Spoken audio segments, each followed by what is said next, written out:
আরে অনেক সুন্দর করে টমেটো মাখা মাখছি রে, খাবো রে। পোলা পালে জানা যন্ত্রণায় কোনো জায়গায় খাইতে পারি না, আসলাম একটা বাগানে গাছের রোতে খাবার বসলাম, আবার কোন সময় এসে ছায়া বসে মাখলাম অল্প করে, গরিব গুনা মানুষ, একটা খাইয়া দেখি। কেরে তুই কি করছিস? না কিছু করি না তো। কি খবর কি ভাই? করিস? তুই কি করিস?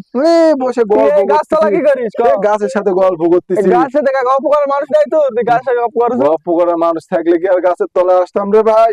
কেন গল্প করার মানুষ নাই, কি হয়েছে?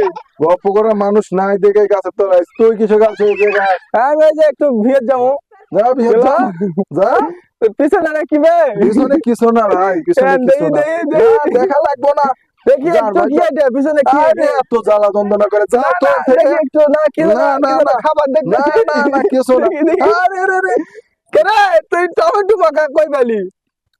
ভাই রে, দয়া করে জ্বালাস না রে ভাই, অল্প টুক মেখা নিয়ে আইছি রে ভাই, টাকা পয়সা নাই। তো তুই মিথ্যা বললি তোর কেন? তুই জ্বালা গল্প যন্ত্রণা করতে খাইতে। আইছিস? বলে বলে বলছিলাম, তোরা তো জ্বালাস রে ভাই, খালি খামু তো খামু যাই হোক, খামু যা খামু খা করিস। খা যা খা খাবো না, যা। ধন্যবাদ, ধন্যবাদ। আহ আরে আহ